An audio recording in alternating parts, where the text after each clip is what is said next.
All right, so now we washed out all of the foils and the bleach from her hair, and I brushed her out after a good shampoo and condition. We've done a nice brush, and I've sectioned her out based on where she naturally parts her hair. So earlier we decided it was the center part. So now I'm actually gonna do a really small root tap. I'm gonna melt it a little bit more so in the back of her head, but I'm gonna get started with that process and show you how I do that. So I mixed up Redken Shades 7N, equal parts with their developer. We'll get that mixed.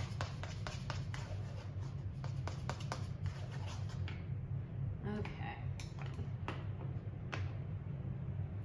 So I'm gonna start in the back of the head, and I'm just gonna tap the root.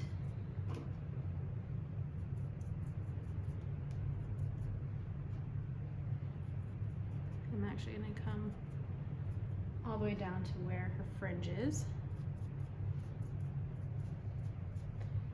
And I'm going to come in at an angle, and I'm going to work my way forward towards the head. So that way the toner actually sits a little bit longer in the back of the head, and then a little less in the front. So we actually will already have a slower or a gradient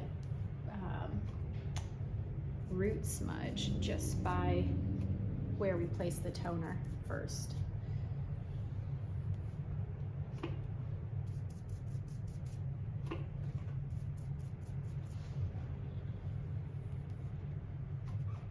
So a lot of it just depends on how much of a melt you want. If you want just a little bit of a soft root smudge, then you could just do the first ½ inch of the root. If you want more of a melt, then you could go about an inch or so longer down the hair. But I don't want too big of a root melt, because since she was already pretty rooty, she already is going to naturally have all the depth in between all those highlights.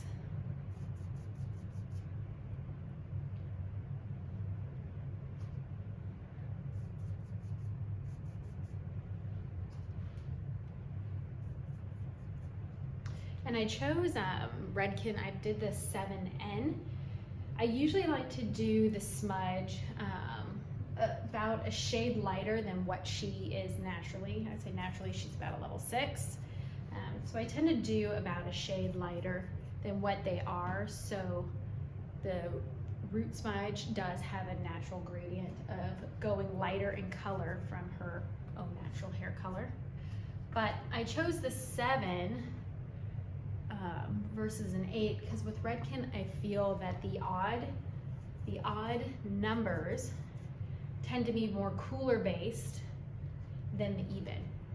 Even if you are still choosing the N, which is more the blue for Redken shade, so versus like a 6N and a 7N, the 6N tends to be a little bit more warmer, I feel, than the 7N. So if I have someone who's darker than a 6, usually, and if I wanted like a level 6 smudge, I would actually mix equal parts of a 5N and a 7N instead, rather than a 6, because I feel I will get more of a cooler natural effect. That's a pro tip. Okay, so when I root smudge, I came all the way down her hairline, but I did leave out the bang, so I am gonna smudge that last. So actually I'm gonna section through. I'm just gonna kind of comb the smudge.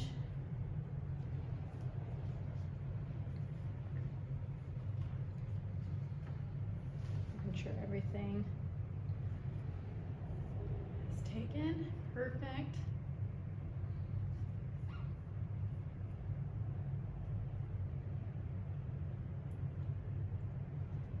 Awesome. Now I'm going to move to the other side. We're going to do this real quick.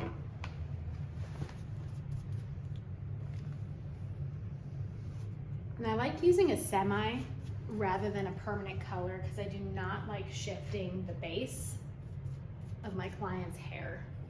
I know a lot of people tend to do a base adjust, but I feel every time I do a slight base adjust, if a client, it tends to get warmer, I feel.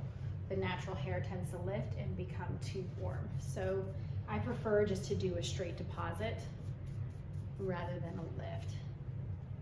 But obviously if the client has gray hair and you are making them lighter and you need to adjust their base, then go for it. But for a lot of my clients who don't have any gray and they want something that's more lived in, little rooty, less maintenance, could possibly get their hair highlighted, you know, every 16 weeks versus 8 weeks. They have more of a root melt and they have less gray. So taking it all the way down to where I foiled.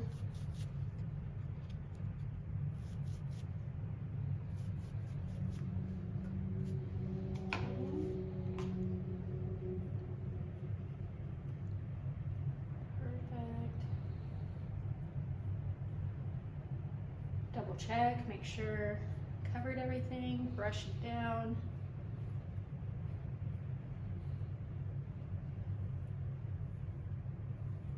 I kind of drag it a little bit more further in the back so she kind of has a teardrop shape for her melt. So the melt is smaller at the front of her face, so not much of the root melt is done, so she has more brightness, and then the melt gets bigger as it moves down towards the back of the hairline, or back of the head.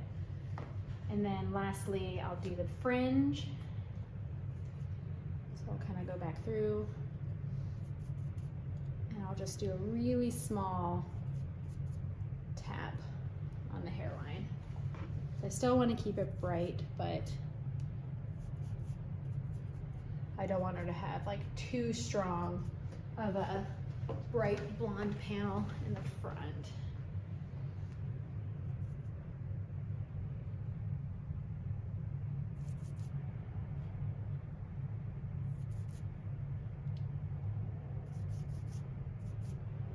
Okay, now we're gonna let this sit for 7 minutes, and once that is done, I'm going to rinse her out, and then we're gonna apply the end glaze toner. All right, now that her root smudge timer is done, I'm just rinsing out the color before I apply her end glaze toner. And I'm not gonna re-shampoo or condition. I'm just gonna rinse, rinse, rinse, make sure all of that is out. Perfect. I'm gonna squeeze out any excess water. And then the end glaze toner is actually gonna go over her entire head. And it's usually only gonna sit for a couple minutes. Kind of see how the hair takes as it's processing. So I mixed up Redken shades, 1 ounce 9B and 1/2 ounce 9P. So I do kind of want to ice her out a little bit. Get anything that's brassy out of her hair.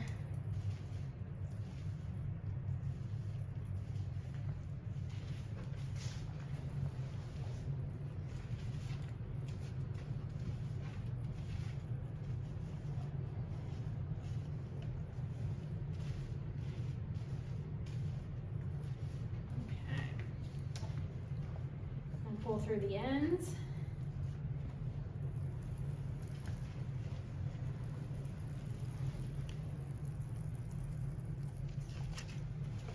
Just want to make sure everything is really saturated and massage it all in. Is this like your favorite part, the massage? Yes. It's the best part. It is the best part. Well, the final result is the best part too. Yes. It's the bonus part. Okay, so we want to work the toner in. And I usually like to separate the hair. And I like to kind of smooth and kind of clear out all the extra product, just so I can visually see the color of the highlight start to take place and see the toner react on the natural hair.